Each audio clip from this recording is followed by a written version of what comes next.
Hello, everybody. Welcome back to another episode of For You From Eve. Today's interview guest is so exciting because I started this podcast, Big Sister, Little Sister Vibes, and today we are doing a Big Sister, Little Sister interview.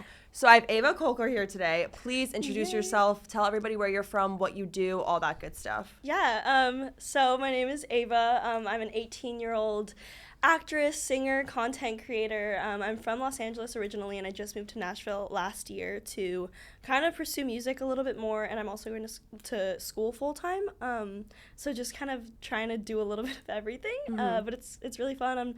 I'm loving what I'm doing. I just love being busy in like any way that I can. Yeah, that's interesting. Also, you went from LA to Nashville. Yeah. So Nashville's more like music industry? Yeah. I think Nashville's considered the music city of the world in a way. I mean, obviously LA and New York and even Atlanta, like they're all huge music cities as well, but Nashville is like the most music concentrated, I would say. And you moved by yourself? Yeah. Wow. I moved by myself when I was 17. Oh my God. Okay, yeah. Like we have so much time because you were on Disney when you were a kid. You were on Girl Meets World. That was like your big, like the cute little Ava, like you were like had like a boyfriend, like a love story at age 6. Age 6. So like how did that even start? How did you get that role? Yeah, so I got into acting when I was 4 because my older sisters started acting. I'm one of 4 girls. So my 2 older sisters got a manager and they started acting, and I kind of just had an interest in it as well, and I started auditioning. And then when I was, like, I did some movies when I was 5, and then I got on Girl Meets World when I was 6. And it was just like anything else, like whole audition process. Well, actually, that's so not true. It was entirely different from any other audition process. I went in to play young Sabrina, was my audition. Really? And then they had me audition for 2 other characters. And then they made me wait at the, like, audition building for, like, 6 hours. I'm not even kidding. My mom and I were there from, like, morning to dark. And they brought me... Mom. I know. In so many ways. They brought me in, and they said, we want you to read this sheet of paper. And it was all these lines that they'd written up, and I read them off. And the creator, Michael Jacobs, who also created Boy Meets World, was like, I don't know how, but you are going to be in this show, and we're going to just find a way to put you in it. I don't know who you're going to play, though. And I started freaking out, and I was like, wow, this is so exciting, blah, blah, blah. And that week, they wrote me into the show. So they wrote Ava Morgenstern's character after auditioning me. And that's so funny, too. That's really cool because the fact that they didn't have anywhere to put you, but they needed you there is, like, really cool and rewarding in itself. And it's funny because they literally gave you, like, a 6-year-old, like, a love story. I know. That's what makes it so unique and, like, I think so enjoyable to watch is, like, 2 6-year-olds are married. Like, I remember watching this show when it was, like, kind of first coming out. Yeah. Like, it was, like, so... I actually, like, I watched, like, a TikTok of you or something, and I was like, oh, my God, I remember her voice. Like, it was so cute. Thanks. Like, that is so crazy. So, okay, you had that. Now, when you did... I mean, you were obviously young, but your family was very, like, for this and, like, supportive of this. Yeah. Very. Wow. Both my parents have always been bankers and involved in business in the mortgage industry. So it was never something that was pushed by them. I mean, many people ask, like, oh, growing up in LA was, like, were you forced to act, or did your parents, like, really want you to be involved in the industry? And it wasn't that way at all. If anything, they were, like, very skeptical of it, but still supportive. I mean, I was 4, so they were, like, more so, okay, let's see where this goes. And then when things just kind of started happening, they just jumped right in with me and were very supportive of everything. But also always kind of left things up to me, like if it was still something I wanted to pursue, if it was something that was making me happy. So I'm very, very fortunate for my family. Yeah, because, like, I don't think my parents ever, I mean, granted, like, I was from New Jersey, so it's, like, what was really there. But, like, I remember, like, there was one time when I was a kid where, like, Gap was like, oh, can your kid model for us? My mom, like, ran away. And I was like, what's going on? I always think back at that. I'm like, what if you just said yes? Yeah, what could have happened? Who knows? So, like, I feel like that is very fortunate that you had that, because I feel like it's not common, actually, for a lot of parents to, like, allow their kids. So do you feel like you kind of grew up in a spotlight? Yeah. I mean, I think so. I think in a way, like, my mom started my Instagram when I was 6. Yeah, wow. So she ran my Instagram from 6 to 16. So I've literally had social media my entire life. Like, it's something that I've never really been without. So in that sense, like, there have always been eyes on me. But I think with that, it's like I've become a little bit, not numb to it, but, like, I don't think, like, oh, those are a million eyes watching my every move. It's more so like, oh, I'm going to post because I think this picture is cute. And yeah, I mean, I think I definitely learned a lot. My parents really made sure that like me and my sisters were just like always super humble and grateful and like grounded. Yeah. So that was a huge thing in our household growing up. So it was like, hey, just because you're on a show doesn't mean you're some like big shot. You can treat other people differently, or like, you know, anything like that. So that was really, really crucial, I think, to growing up in the industry, was like just to have a family who like grounds you and like who like is your rock. And also like numbers really are just numbers until you like put those people in a stadium and you're like, wait, exactly. There's like, you have like 4 million followers on TikTok and then like 1 million on Instagram. Like that number won't hit you until you literally think of like, even now I get like even now I get downloads and the number won't hit me like, oh, this many people listen to me. If I thought about that, I would never speak again. Exactly. Like you can't think about that. You can't think about it that way. No, not at all. So do you feel like there's a certain expectation of you within your family or friendships that you have to like receive certain accomplishments? Ooh, that's a good question. I don't think so. No. I think if anything, I put the most pressure on myself. I feel like this like constant need to like make my parents proud, which I think everybody does, right. But it's almost like, okay, I need to like do something better than like I've done, or you know what I mean, like keep elevating myself, which is like hard because I was really fortunate to have a lot of success at a young age, that it's like, hey, I don't want to peak at 6. Right. So I do think I feel a constant need to make my family proud, which they always say like I'm doing no matter what. And like even by going to school, my parents are really proud of me. It's something I didn't want to do, but something that was really important to both of them. And now that I'm in college, I'm really glad that I did it. Or do you get like any like people in college that like come up to you, or like you know people are talking about you? Yeah, it's weird because I like didn't really realize, and then I'll hear stories and I'm like, wow, like people like know. Are you like a socially anxious person or like a shy person? No, I would say I'm really outgoing. Okay. I'm very extroverted. I always have been. Like, if anybody comes up to me, I get so excited. I love talking to strangers, and, like, that's kind of how I view fans. It's like, wow, I have friends everywhere in the world. Yeah. That's so cool. Yeah. And that's so exciting. But it's been weird in college. I think moving from LA to Nashville, I was like, oh, people aren't fake here. People don't have, you know, underlying agendas. And that just wasn't true. And I think I found that out the hard way, which is funny because you would think I would have some kind of guard up. Right. And I kind of didn't. And then I had to learn that, like, oh, people still have wrong intentions. Right. I'm like I don't like LA, respectfully. Me neither. So yeah, like respectfully. So I feel like also leaving LA, anywhere else you go is going to be better than where you just were. So it's like I can just be like the best, like the happiest version of myself. Yeah, that reminded me. I was listening to one of your episodes when I was running in London, and you were talking to a guest who lived in LA. I don't remember who it was. Almost 30 girls. 30 girls. Yes. You were just saying that you can't breathe in LA. And I was like, that's literally how I describe it. I say I feel claustrophobic. And there's no other way to really describe it. Like, you just can't breathe there. Yeah, I've only been there. I've been to California twice. Anytime. I mean, I went to San Diego once. I will say San Diego was, like, beautiful. Like, great food. But, like, so my best friend's dating someone from LA. And, like, I love him. But I always, like, make jokes to him about his people. And, like, people in LA defend LA till they die.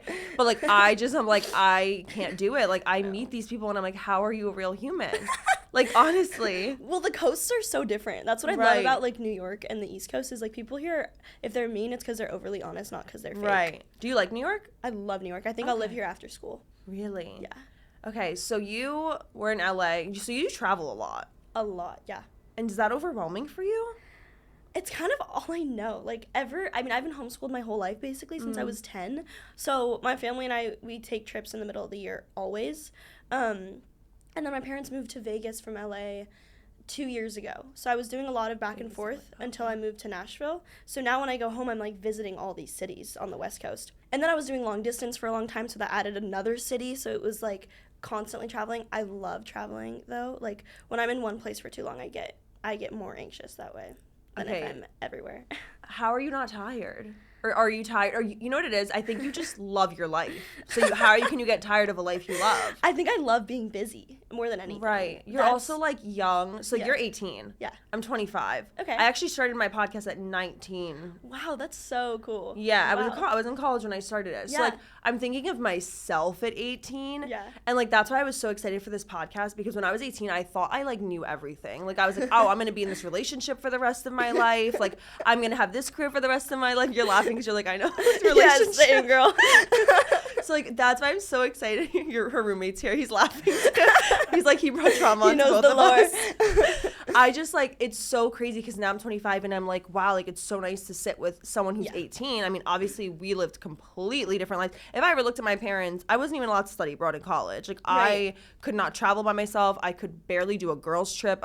I couldn't do anything. Like, I'm also the oldest daughter in a foreign household. So, wait, so you have 4 girls too? No, I have one younger. Household. So I have a younger brother who's 2 years younger, but then my sister's 7 years younger. Okay, And my sister could do whatever the hell she wants. She was in Ibiza this summer. She was like in LA. Where was I? Home all the time at her age.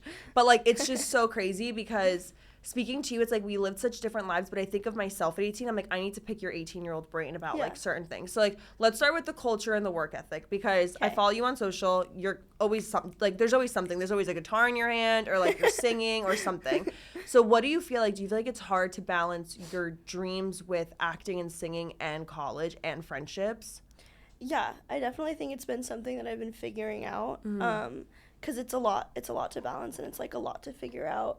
And also obviously struggling with like motivation sometimes too, or like losing the goal in sight, you know, or like the bigger picture and all of that. I think there are just like certain things that help like remind me what's important. I'm really close with my dad and sometimes just like talking to him recenters me and like reminds me like why I'm doing what I'm doing. But also just like my time management has been so bad this semester. It's actually absurd. I don't know how I get done what I get done. It's usually really late at night. But yeah, I think just learning how to manage everything and dedicate time to everything, whether that's like working out, filming content, editing content. And I kind of just started filming more music content because I've been teaching myself how to play guitar. And as I'm getting better, I can like film more. And that's become part of my daily like habits and that's been really helpful because not only am I getting better at guitar really fast, but I'm also like making this really vulnerable raw content daily, which is just like the best thing in my opinion that I could share with my audience. It's also just like you're so hungry right now for more. And also I think, what are you studying in college? I'm studying film production. Okay. So do you have goals of like if you were to like answer yourself, where do I want to be 5 years from now? Do you have an answer for that, or you're just like whatever works out in the next year? I have like certain goals that I would love to happen. Like I would love to be on either a series, like a Netflix or HBO series, or some kind of feature film, something that's drama, just because I've done comedy for so long. Right. I wouldn't mind also being on the production side of things, even if it was more of like an indie project, writing or producing, because that's kind of what I'm studying right now, and I feel like that would be really, really exciting to just get into fresh out of college. And then for my music, I want to have an album out in the next 5 years for sure. I could release an album now, but I think I'm waiting for a little bit more support on the back end of things from like either label or management or something like that who can help me with music videos, photo shoots, all that. Do you have management right now? A lot to facilitate. I do have management, but they're not really music management, so I don't have music management quite yet. But I think I'm going to release an EP in the new year, which I'm really excited about. Oh, that is exciting. So hopefully that'll open some doors. But yeah, just like little goals, but I think as long as I'm working, I'll be happy because I love what I do. Right. Songwriting is so interesting to me because it really is pure emotion and like mindset. Like when I was a kid, like all my old journals, I was like the biggest writer when I was a kid. I always wanted to write a book. Like I loved writing. And I used to write like the worst songs in the world. But I used to like write songs about like my friend in kindergarten that like broke my heart, like whatever it was. And when I read my old like journals, I'm like, why was I feeling so much at such a young age, like at age 10, but like somehow when you're putting it into a song or a poem or whatever it is, like it all comes out. So where would you say most of your inspiration comes from songwriting? Definitely just from real life experiences. Like I just write about whatever I'm going through. I've always been an open book. Like it's very easy for me to talk about my feelings. Same. And I know not everybody is like that, but like if you ask me about something, I could talk about it forever. So I think for my music, it's like I sit down in a session and they ask me what I want to talk about, I can just go. And then it's just like finding the melodies and the music for it and everything like that. But it's really easy for me to write in that sense. And now that I'm playing guitar, I just started writing by myself, and that's been huge. Like I feel like I'm learning a lot about. Also, you learn so much about how you feel. Like, I'll write a song and be like, damn. You didn't even know you thought that until you put it out. Yeah, like, I've been doing this, like, journaling series right now. Like, every day I'm journaling. And I start writing, and I'm like, I didn't even realize I felt that way until I put it on paper. Exactly. Yeah, it's the same way for music. So I learned so much about myself. Right. And, yeah, I just pull from whatever I'm going through. Do you get nervous speaking about real life experiences because of the real life people? So up until like this year, I've really just written about myself, and I started writing music when I was 12. And the one thing I knew was that I didn't want to write love songs. Right. Because I was 12, I was like, I have never been in love. Right. I don't know what Fair. love is. And I was like, and that's all anybody writes about is love and heartbreak, and I want to get creative. So I've written songs about like growing up, about nostalgia, about missing home, about my relationship with my mom, about my familial relationships, about some of my sisters, like just kind of about everything. And I think I'm just really aware of other people's feelings. I try to be, like, as much as possible. So I wrote this song about my mom called Your Daughter, and it's about how we have a complicated relationship. We always have. But it all comes from love. Right. So when I was writing that song, I was like, I don't want to make her look like the villain because she's not the villain. It's like both of us. We're both the problem. Right. And we just clash heads, and that's all. But we have so much love for each other. So there's just this, like, tension. So we wrote this song, and I was like, and someone would suggest a lyric, and I'd be like, no, that's pointing a finger. And we would just rework it.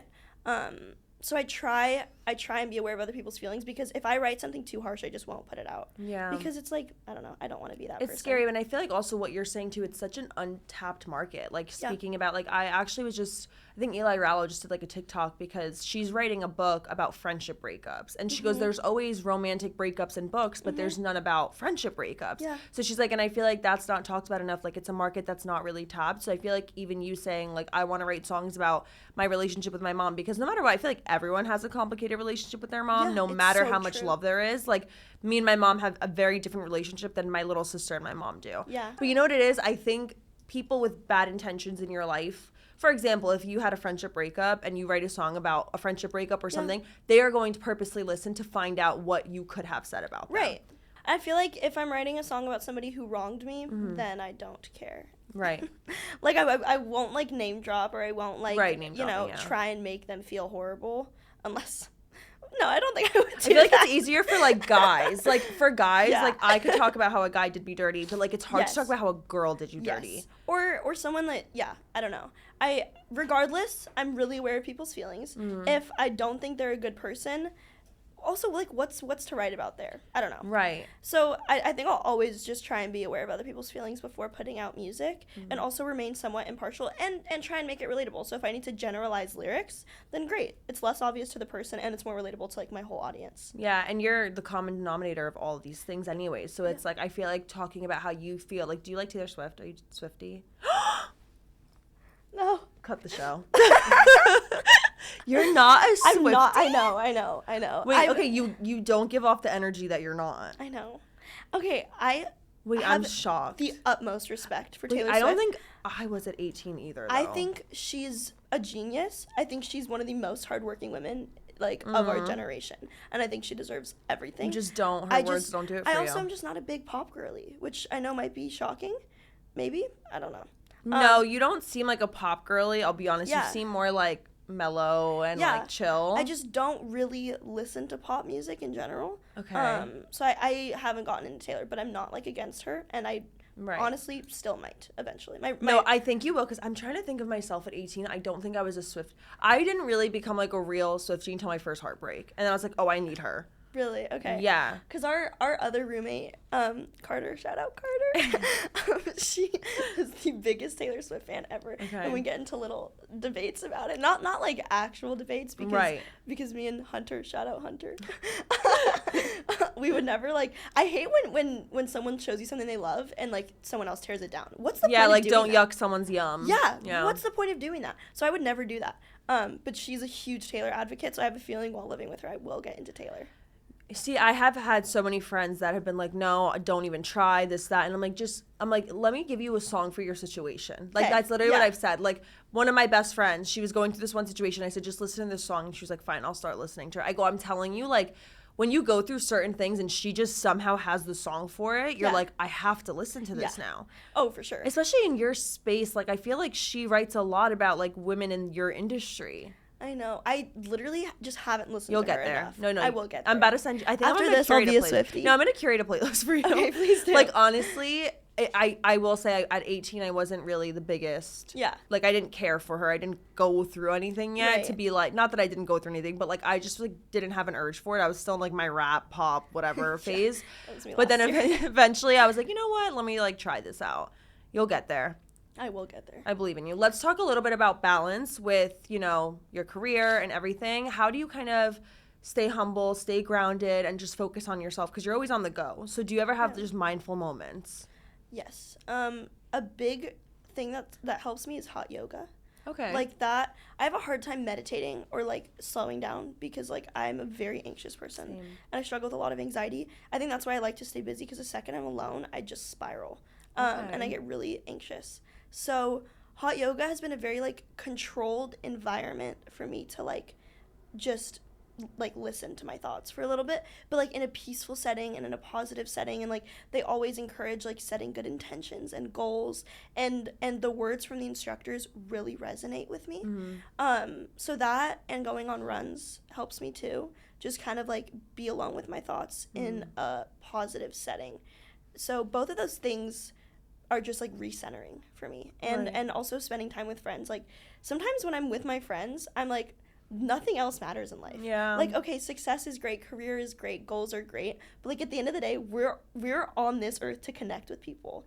And like when I'm connecting with people like that, it's like I think this is like what life is about. Meant to be. Yeah. When you say you get anxious, do you have anxious thoughts? Do you have anxious feelings? What is it that you get anxious about? Yeah, all of the above. Everything. I think like I just sometimes feel like I'm not doing the right thing with my life, and I'm like what am I doing? Where am I going? Like, what have I done this week for my career? And am I on track for this? Am I on track for that? I think about my relationships. I think about my friendships. It's just like an everlasting cycle of thoughts. Are you a timeline person? Like, do you have like, I want to be married by this age, I want to have kids by this age? Yeah, I've always wanted to be a young mom. Okay. I mean, I've kind of done everything young. Right. But like definitely like I've always wanted to get married and have kids young. But like at the same time, I think all in God's timing, like whatever is meant to happen will happen for me. And I do believe like everything happens for a reason. So I'm not like, okay, I need to have this by this time. This needs to happen. I need to like meet my person so I can be married in the next 5 years. Like I don't think that way necessarily, but I do think like bigger picture a lot of the time. Right.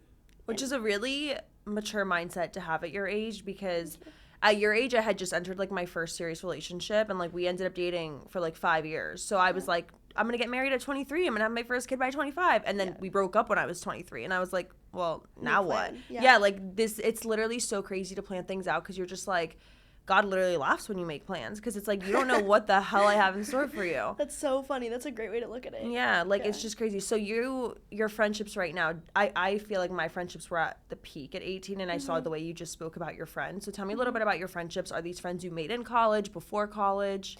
Yeah, I mean, I think I found my people in LA right before I left. Like I found my little group of my best friends, of like just genuine people that I know will be in my life forever. So I'm fortunate to have them, because whenever I go home, we can just like reconnect like no time has passed, and whenever I like need them, they're there, and same goes, you know, back and forth. And then being in college, I've just really found a community, and like I've really found my people, and it's also been so nice to be friends with people just out of LA and out of the industry, and just like with a new perspective on life that I haven't had before. I think it's made me live in a different way that I know my mom had wanted me to live. Like she's like, hey, you grew up this certain way. In college is you just get to be a kid. You just get to be like a young adult, and that's so important and like pivotal for you.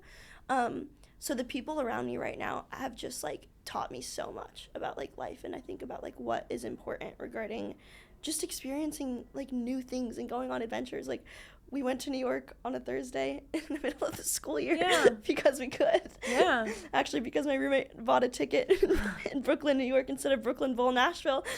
We had a trip out of it. Wait, that's amazing. I know. That is amazing. Yeah.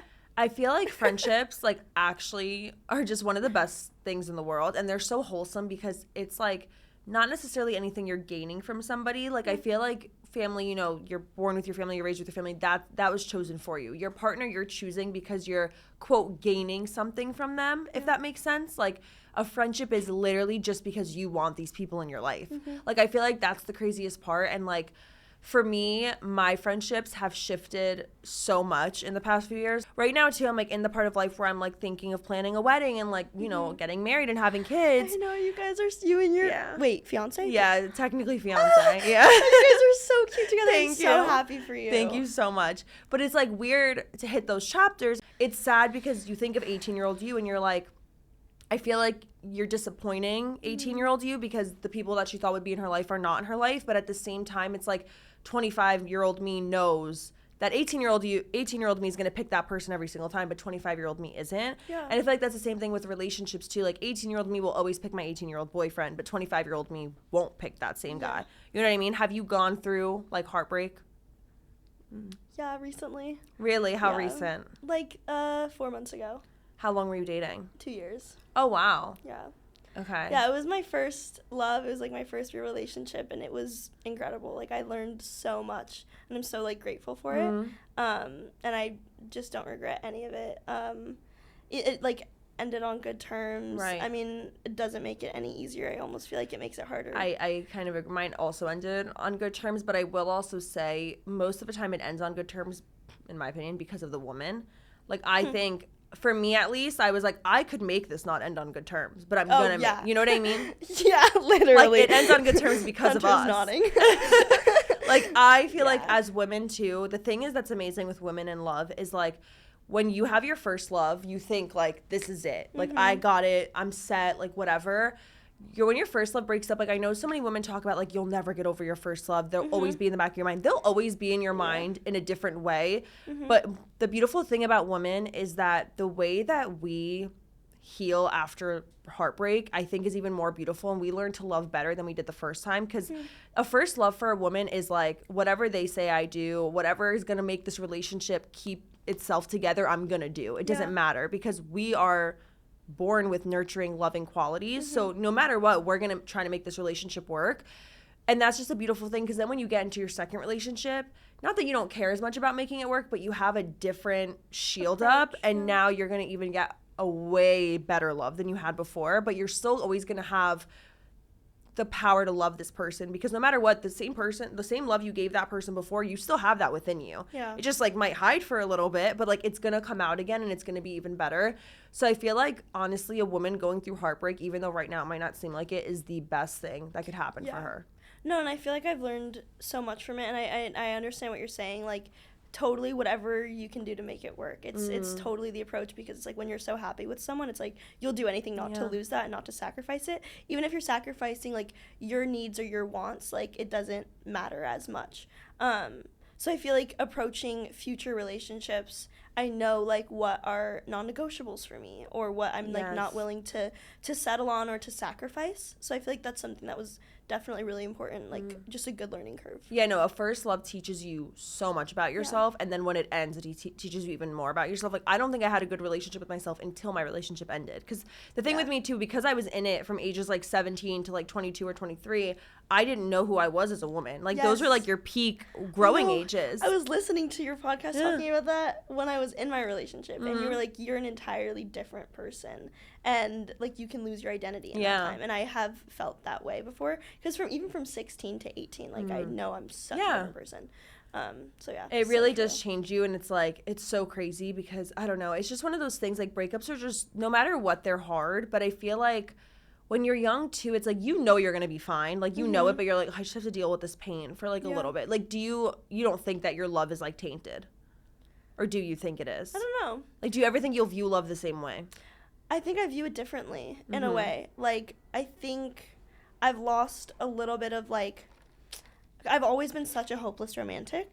I think that's changed a little bit for me, just because of like going through the like heartbreak and the pain. I think I'll have more of a guard up moving forward. Makes you more realistic. Yeah, because it was so easy for me to like see everything with this person that now it's like I don't want to like see that again with someone else, and then lose, because not only do you lose the relationship, but you lose the future you thought you were gonna have. Right, and you lose who you were with that person. Yeah, so I think just kind of living more in the moment and kind of taking things as they come will be my approach in the future, instead of like thinking so far down the line. Because I think that almost hurt more. It does, and that's why too. It's like when you do make plans. I mean, you can't help it. When you're in a relationship, you're gonna make plans. Like that's like me saying right now, let me not plan my wedding. Like you're gonna make plans. You know what I mean? So I feel like it's such a weird thing, and I feel like you're mourning and grieving somebody who's still alive, and then you're also grieving who you were with them. So like you as a girlfriend doesn't exist anymore. So you're also grieving that version of you. So true. It's like so sad, but it's like also so beautiful because like you're gonna be reintroduced to a whole new Ava in a few years that you don't even like. You haven't even met her yet. You know what I mean? It's so weird. And like I know for me, like I think of who I am now and who I was at 18. I'm just like I could vomit who I was at 18. Like honestly, I'm like it's just when you don't take the time to learn yourself yet either. At least for me, I didn't take the time to learn myself until I was single. I was like, how did I let so much slide? Were you the one that walked away? It was kind of mutual. It was kind of mutual. Okay, I walked away. Okay. So, but I feel like that was even harder because I was like, now when you're the one that walks away, you think about it and you're like, should I have not? Should I have done this? Like, it's just like in your mind. And like you said, when you end on good terms, it's weird too because it's like, I don't have anything to be mad at you for. Like, I literally just have to be sad that we're not in love anymore or that you couldn't deliver this to me. Exactly. Yeah. It makes it so much harder. Yeah. But I'm really fortunate to have the support system that I have. Yeah. I think if I didn't, right. Yeah. I don't even like that know. was I think the hardest part is like after did you ever watch Friends? Oh yeah. Okay. You remember when Rachel like says to Ross like, don't worry, I got my girls. Yes. Like I feel like that one line everything. It sums it up. Yeah. It like does. it's just like no matter what heartbreak, if you have your friends back there, you're good. Yeah. So I think that's why when in my specific situation when I didn't like I had a few, but like I didn't have like that core group that's supposed to take you out to like get your mind off of it. I think that's what like really set me off the edge and I was like, what do I do right now? That's crazy. It's so weird. Did you have a friendship breakup ever? Yeah. But like not a bad one? Not like a bad one. Like I've gone through I mean that's the thing in LA. It's like everything is very temporary. Okay, I've never like been friends with someone for a long time and then been super disappointed by them. It's been more so just like lots of disappointing people on the way. And I just kind of learned not to get hurt by it. But I wouldn't say I've had anything that was like really, really painful and bad regarding friendship. I think at your age I didn't either. I feel like the only thing at your age I think was hard to make friends maybe. Is it hard for you to make friends in your industry? Or like with your background? Since moving to Nashville, like at least acting, I don't really know many actors. All of my friends are in film, which is awesome. Oh, that's because cool. we all speak the same language. Right. And I don't know, everybody just has the same, like we all obviously have the same education. We're taking our classes together, so it's cool because we're all on this like same level playing field. Right. So it's really fun. But also like I don't have a lot of friends who like knew how I grew up and where I came from. I have a few friends in Nashville who like grew up the exact same way, and it's just nice to like connect with them here and there and be like, okay, cool, like I can just talk about all this and I don't have to explain any of it, like because you went through the same stuff. So I think it's nice to have different friends from different backgrounds. Yeah. What's your most important quality to have in a friend? I think like somebody I can laugh with is one of the biggest. Okay. One of the biggest because like I guess growing up I didn't have that as much. Like I think I searched more so like for loyalty and trust, which is obviously huge. But now I feel like those should be givens in a friendship. Right. And I feel like people that I can't laugh with, it's just like I don't know why we're hanging out. Like I think friendships are supposed to bring you joy. And like my best friends, like we never ever stop laughing. And it's just like made me realize like, okay, like that is what life is about, is just like finding the light in every situation and making life fun and enjoyable, but like also being able to have deep conversations. I don't know, I feel like there are a million things, but I feel like I found my people that like check all of the boxes. I'm like, are you like a forgiving friend? Yeah, for sure. Okay. Are you like a second chance or like a fifth chance friend? I feel like you're like a fifth chance like a friend. Fifth chance yeah, I can friend, tell. For sure. I can tell. Because I really do feel like you see the good in people. I think also until someone like really digs it in there, like I feel like that's like, because I know for me, like I was always like, when someone shows you who they are, believe them the first time. Like that's it. But like always have your guard up. Because I'm one of those friends that's like, when I say ride or die, ride or die. Like, you cannot talk about my friend in front of me in a bad way. You cannot nothing. And the second one of my friends does something really hurtful to me, I'll never be the same with them. which isn't maybe the best thing, but like I'll forgive you're them. Protecting your peace. Yeah, and it's like sad because as I'm, getting older, I'm realizing that's actually really rare and not really something that continues to happen, at least in my situation. I think everyone has different situations, but like I'll look at my partner and I'll be like, I can never imagine my partner not being in my corner. But like I've had to confront best friends about like, you weren't in my corner in that situation, and like that hurt me. But my fault is that the friendship won't be the same after that, no matter what. Yeah. No matter how hard I tried, in the back of my mind, you weren't in my corner. I think I can understand that too. I think growing up, I had more of those situations where I was more forgiving because I like had less friends. Yeah. So it was like, okay, if somebody wronged me or if they hurt my feelings, it was like, okay, benefit of the doubt and whatnot. Right. And as I get older, like you said, those situations are much less frequent. Yeah. Like there are very rarely situations where I'm like shocked by someone's behavior or their actions and genuinely hurt by it. But I would say I'm generally a forgiving person. But like forgive, not forget. And maybe subconsciously I kind of put a little more of a guard up with that person, but I haven't had many of those situations recently, knock on wood. It also depends how close I am with someone. If I'm like getting to know someone and they screw up, it's like, all right. Like there's no point of like revamping that. You're going to be in your 20s in 2 years. Yeah. What are you looking forward to and what are you scared of? Oh my gosh. I'm like so excited for you. Yeah, thank you. Like truly, like I'm so excited. I'm like at the, like I know you were saying like, oh, because when I was 18, I thought I was at my peak. Yeah. And now I'm 25 and I'm like, I'm about to hit my peak in like a year or two. Oh my gosh. And like, I remember like when I was your age too, like when I would speak to someone that was like 23, I'd be like, old ass. Like, you know what I mean? I don't think that way. I'm such a baby. I mean, but like, now I'm the old one.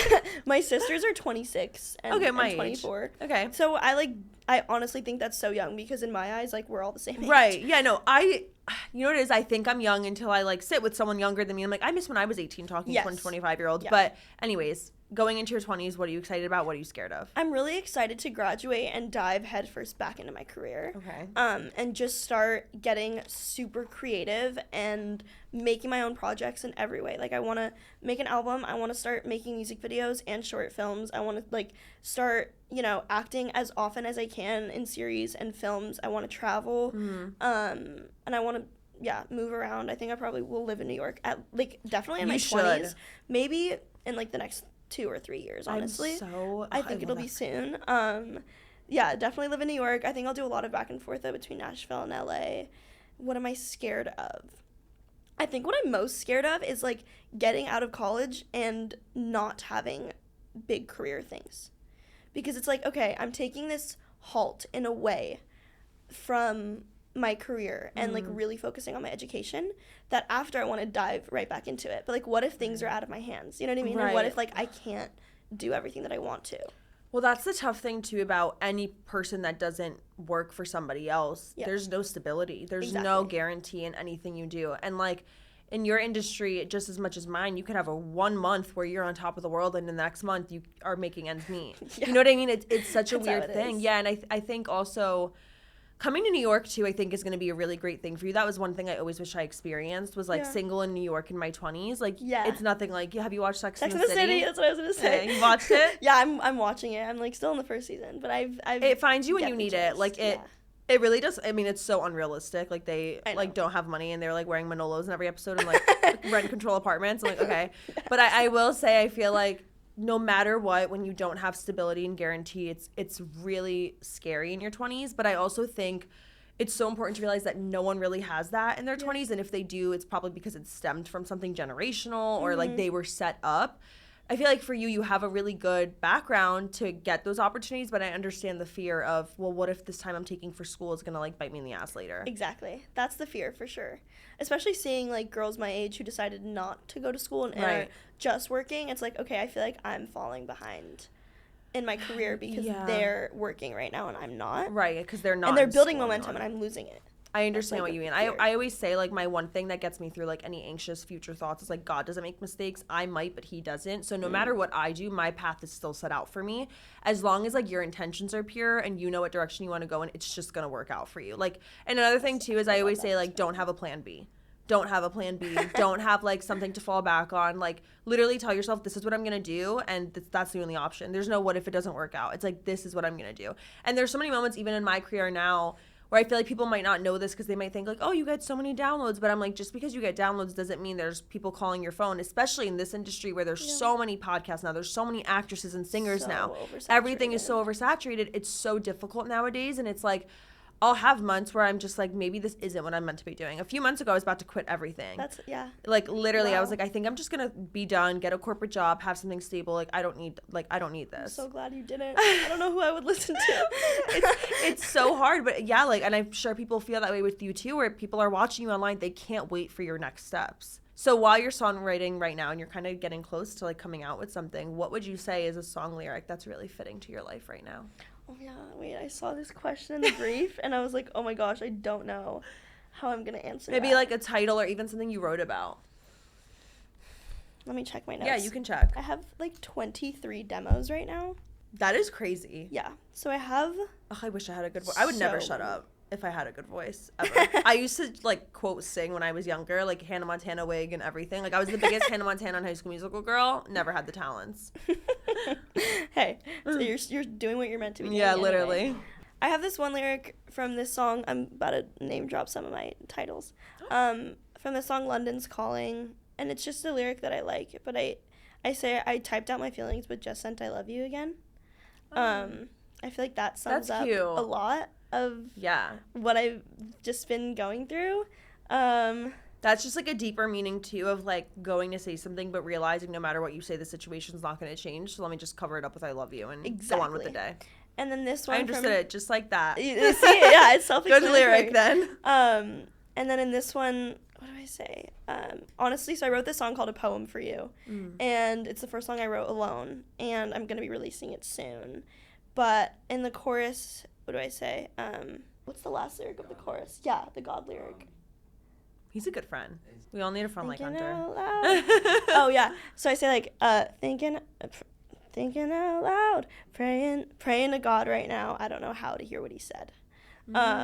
Which I feel like is another thing that just sums up what I'm going through. I have, like, another lyric in another song, too, about, like, praying and not being able to, like... Listen out. Yeah. I mean, yeah, I think that's like a really hard thing with faith too, is like you can pray, you can hope, but like where's my confirmation? I have this one story that I shared in my podcast a while ago where I had like, this was like a time in my life where I was just spiraling, post breakup, post like no friends, just spiraling. And it was like a Sunday, I went out for St. Patrick's Day. And I came home and I was like drunk at like 4 p.m. on a Sunday. And I was like, what am I doing? Like I was literally like, what am I actually doing with my life? And I just spiraled. And like I didn't even pray, but I just like cried. And the thoughts were in my head of like, God, I'm not going to say these things out loud, but like I need to know that like I'll literally give my life to you tomorrow if you just like show up for me tomorrow. And I woke up in the morning and there was like a red cross. I have a picture of it, a red cross on my white linen comforter. And it was like, I don't know if it was sewed in, it was inked on. It was I don't want to say scary, but craziest thing I ever experienced. I stared at it for a moment and I took a picture of it. And then I like shook my comforter and went and saw it again. And I was like, what is happening? And it wasn't there before? No, it wasn't there. It wasn't there the next day either. It was gone. It was gone. I literally have it like saved on my story somewhere, Instagram stories, because I was like, what? It was crazy. Wow. And after that I was like, okay, I'm not going out for St. Patrick's Day. I was like, I will like, you know, and then after that, like I literally for the next 3 months, Bible every day, church every Sunday, Sunday school, like literally everything. And then 3 months later I found Joe and I was like, this is my reward. Wow. Like I was like, he needed me to get my shit together before he introduced this person into my life. Yeah. And I think also with you, your career, your friendships, there's going to be so many times in your career too where you might wonder like, why hasn't this worked out? But it's like your path is prepared, but you're not.